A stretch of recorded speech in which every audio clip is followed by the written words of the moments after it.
Hay vida más allá de la Guerra de las Galaxias y para un futbolero hay vida más allá del fútbol. Chema González, buenos días. ¿Qué tal? Buenos días. Yo creo que sí, hay mucha vida más allá del fútbol, ¿no? Desde actividades culturales hasta actividades mucho más prosaicas. El fútbol es algo más, forma parte de la vida y a los que nos gusta, nos gusta. Al resto, pues oye, se lo pierde. Dicen que la Guerra de las Galaxias y todo lo que le sigue se ha convertido en una religión en algunos lugares, pero es que el fútbol, y lo dice también el prólogo que escribe un conocido periodista en el libro de Chema González, es también una religión, dice, la del siglo XXI. Pues yo creo que sí, ¿no? Los estadios son las catedrales del siglo XXI, no sé si lo dijo Galeano, pero por ahí va la cosa. Vas a cualquier país del mundo y hay unos niños jugando en potreros en Argentina, en campos de tierra en África, incluso en los países en los que el fútbol no es el primer deporte, como Estados Unidos, en los high schools y en las universidades, al final el fútbol es un deporte mayoritario. Yo creo que estamos hablando de quizás la religión del siglo XXI con todos los respetos. Y un lenguaje universal, a través del cual tú vas hilvanando 45 historias que tienen detrás el fútbol, pero no solo es fútbol. El libro se titula Goles al margen. Lo presentabas hace muy poquitos días, esta semana, y enseguida va a llegar a las librerías. Sí, el lunes llega a las librerías y yo creo que el título ya dice mucho, ¿no? Goles al margen. Al margen de los goles que se hayan podido marcar, hay una historia de héroes, antihéroes, protagonistas, secundarios, incluso villanos. Y hay 45 porque entiendo que ya se ha jugado la primera parte de forma metafórica del fútbol. Estamos en una segunda parte en la que ya mandan otro tipo de cuestiones, más la publicidad, asuntos de mercado, pero sigue teniendo un lugar para la épica porque siempre un equipo pequeño a partido único le puede ganar a un equipo grande y eso no sucede en la mayoría de los deportes. Bueno, pues hay lugar para la épica, hay lugar para estas historias de héroes y también de antihéroes. Una presentación que no se perdió Pablo Ferraz. Pues estuvo muy bien, aparte que tuvo un presentador de lujo en Samuel Barraguer, amigo de todos nosotros y además muy amigo de Chema. Y consiguieron esa complicidad que se echa de menos en otros actos como este. Realmente había un diálogo fluido y supieron también en un momento dado aparcar las bromas para hablar en serio, con lo cual la cosa quedó muy completa, ¿no? Básicamente el discurso era ese. Es verdad que no a todo el mundo le gusta el fútbol, pero este es un libro disfrutable incluso para la gente que no es futbolera. Los futboleros lo disfrutamos más, eso sin duda, porque además hay historias alucinantes. Hablábamos el otro día de la de Nobby Stiles, un jugador inglés desdentado, marrullero, por el cual me comentaba Chema que empezaron las expulsiones en los partidos de fútbol porque era tan animal que decidieron empezar a expulsar gente, ¿no? En parte gracias a ese señor. Y luego Carlos Castelli, el chileno, que se rebeló contra Pinochet. Hay historias muy bonitas y entonces al final el libro de Chema es un poquito también un libro de historia, ¿no, Chema? Modestamente y con toda la humildad del mundo, sí, porque yo creo que si uno lee las 45 biografías, ahí se encuentra con los momentos más trascendentales del siglo XX, ¿no? Sobre todo, también parte del XXI, desde las guerras mundiales hasta el exilio, la llegada de inmigrantes a América, la guerra civil española, las dictaduras latinoamericanas, Gaza, el conflicto, los refugiados ahora llegando en las pateras. Hay un poco de todo, entonces yo creo que es un libro que se lee bien. Alguien me decía, es para futboleros ilustrados. Bueno, no sé si tanto, yo creo que se puede leer bien. Historias, como nos cuentas, historia también en mayúsculas del siglo XX y del siglo XXI rescatamos. Una es la última y es la que nos acerca más a nuestro tiempo, es la de Río Mabuba.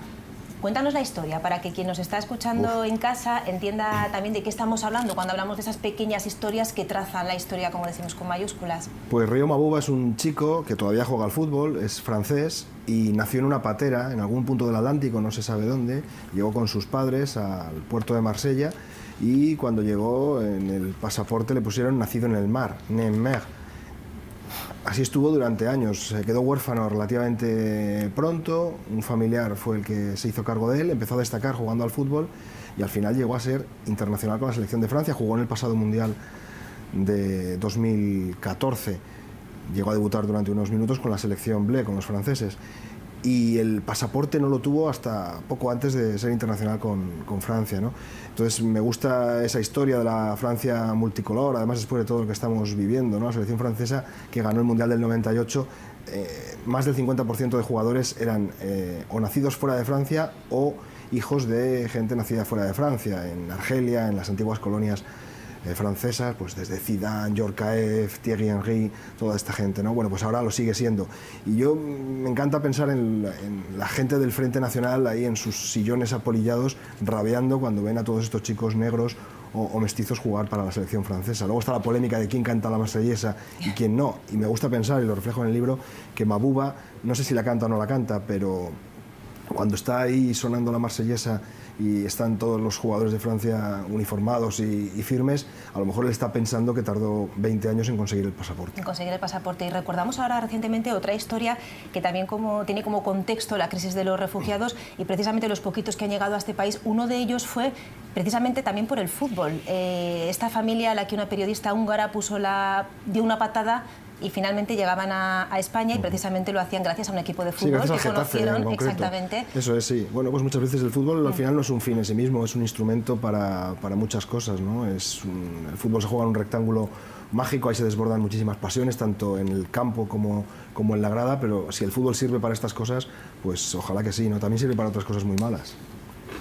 Yo te voy a decir que, parafraseando el libro, yo vivo al margen del fútbol, dentro de lo que se puede, porque es bastante invasiva, ¿no? la información de fútbol en concreto, más que la deportiva. Pero sí que he de decir que a mí me fascinan estas historias que, como tú bien has sabido ver, tienen mucho de literario, ¿no? de legendarias en el mundo del fútbol. ¿Por qué crees tú que el periodismo deportivo no bucea más en estos márgenes del fútbol, en el que se encuentran historias tan sumamente interesantes y además, es decir, creo yo que bastante ejemplares, dentro de que a veces se dice que el fútbol no da muy buenos ejemplos, ¿no? Pero sí que hay, como acabas de contar, ejemplos maravillosos para los niños, para todo el mundo. ¿Por qué crees que a veces, y sobre todo yo creo que últimamente, se queda mucho en el chascarrillo, en la declaración, quizá en la parte más fea que tiene el fútbol? ¿Me estás preguntando por el periodismo deportivo o por el periodismo en general? Porque el periodismo de declaraciones es terrible, sí, nos ha inundado, ¿no? A todos, incluso al periodismo serio. Hay que entonar un mea culpa, es así. Te pregunto en concreto por el del fútbol, diría más que igual de otros deportes por el fútbol, porque es el tema del libro, pero sí que creo que es un problema general, ¿eh? Se puede encontrar otro tipo de periodismo, yo creo que simplemente es buscarlo, ¿no? Sí, se ha inundado el periodismo deportivo de ese chascarrillo, de ese griterío televisivo nocturno, de esos informativos de deportes pegados a determinadas cadenas de televisión en los que al final se introduce una declaración de un jugador para una casa de apuestas y nadie se pregunta nada, ¿no? Aparece una declaración de Benzema y lo hace con la marca de apuestas que lleva el Real Madrid y luego el griterío constante en los programas. Pero hay otro periodismo deportivo que yo creo que se está haciendo. Hay periódicos, por ejemplo, nacionales, serios, que tienen una información deportiva magnífica. Hay firmas que están hablando de fútbol y de deporte que están a un nivel, yo creo que altísimo, ¿no? Desde Segurola, Carlin, Bollero cuando habla de fútbol, Javois cuando habla de fútbol. Hay programas de televisión magníficos relacionados con el deporte y con el fútbol en concreto, pero sí que tiene razón Ana en que al final esto se ha convertido en un periodismo de declaraciones estúpidas, porque normalmente los futbolistas tienen muy poco que decir, es un colectivo que dice poco y que se moja poco, curiosamente, por ejemplo, ante cuestiones ideológicas en absoluto, ¿no? A un actor, a un director, siempre esperamos que pueda decir alguna cuestión interesante de un futbolista más allá de sí o sí. Bueno, pues Chema González tiene un corazón de fútbol, un corazón que se resintió mucho cuando desaparece su equipo y a partir de ahí nace la idea de escribir este libro. Sí, cuando desapareció la Unión Deportiva Salamanca, sí. Porque al final el fútbol es una pasión, pero las pasiones son las más irracionales, las más infantiles, quizás son las que más agarradas tenemos al corazón. Entonces, si es el primer equipo al que has ido a ver, con tu padre de la mano, en el Mántico en ese caso, pues sucederá como alguien que haya ido a la Romareda o a Torrero desde pequeñito, pues sufrirá con el Zaragoza más que con ningún otro equipo. Yo soy zaragocista de adopción, ¿también? Pero lógicamente al final el equipo de mi vida es el equipo de niño. Bueno, pues un libro con corazón y con muchísimas historias que llega el lunes a las librerías. Enhorabuena. Muchas gracias. Y felicidades, Chema, que hoy es tu cumpleaños también. Muchas gracias. Que lo disfrutes y que disfrutes también el éxito de esta publicación. Gracias por habernos acompañado. Gracias, Pilar. Continuamos, Pablo y Ana, con más asuntos. Seguimos.